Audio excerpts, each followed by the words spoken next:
Oh, the war in Ukraine and sabotage. And what sabotage?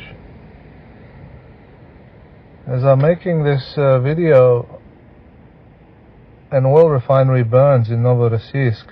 I think it's the 5th or the 6th. It's not even more. I can't even remember.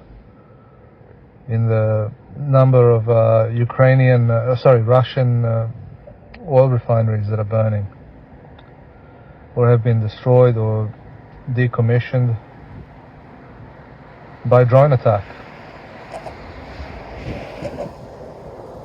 Now, if this number is to be believed, the Russians have 22 oil refineries for domestic and military fuel refinement. When these are gone, this pretty much paralyzes the Russian mechanized infantry. Pretty much stops the country, which pretty much counts as the existential threat that the Russian president keeps warning us about. That would be the trigger to him initiating a nuclear strike on his perceived enemies.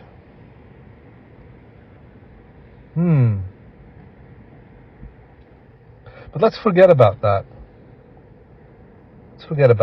That's not important. Imagine this. Imagine if sabotage becomes the game.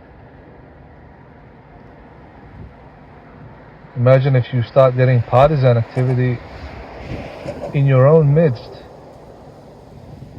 Imagine if this sabotage spreads like that virus spread not too long ago.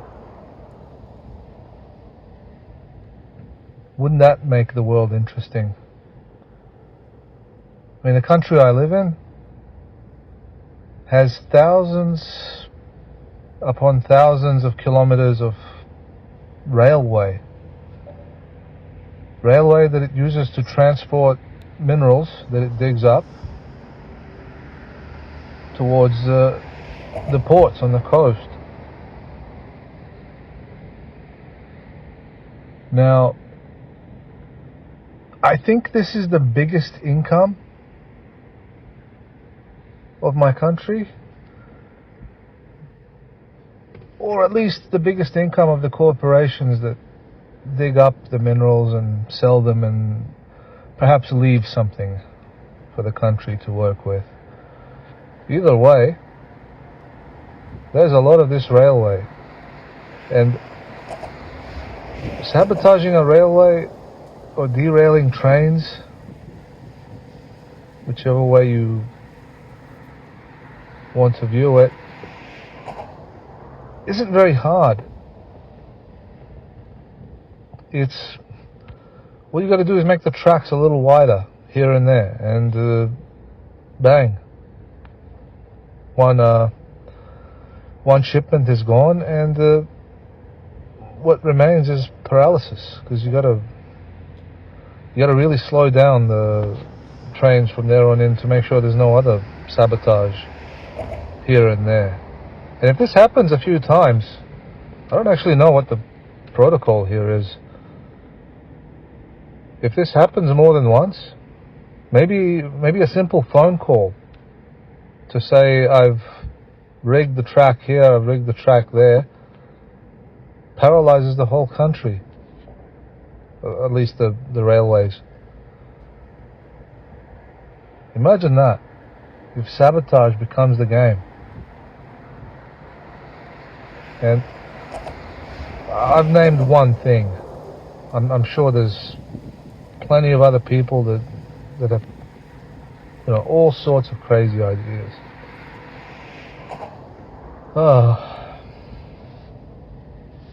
In fact, I'm surprised someone hasn't tried this in Russia already, because supposedly they're having all the partisan activity. Apparently they have the worst government and the most desire in the public to fight against their nasty government. Apparently that doesn't exist anywhere else. in the world. I mean, not too long ago, we had the virus that went around, and then apparently we had supply chain problems and everything. We had inflation, all sorts of inflation, and it was very funny inflation. And they got all the conspiracy theorists to go, oh my God, something is wrong. Coffee did 100% annually in 1 year, and gold is, oh my God, they're suppressing the value of gold. Oh my God, seriously, like, because it's bullshit inflation. What we had was bullshit inflation. If you start having real sabotage of supply chains, then you will see what inflation is. Then you're going to have purposed inflation, which again isn't the worst kind of inflation. The worst kind of inflation is what you would call hyperinflation.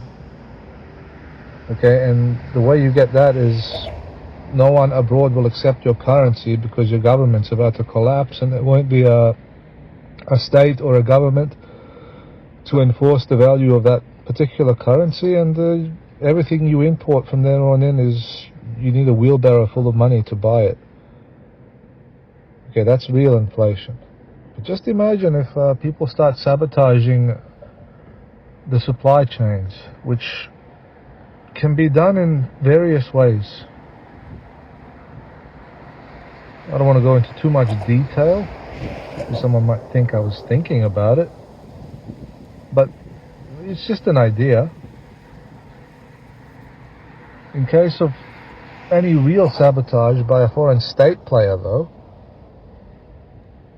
all they would have to do is get close to the country I live in and dig a few holes in our runways and do a little bit of damage to our ports.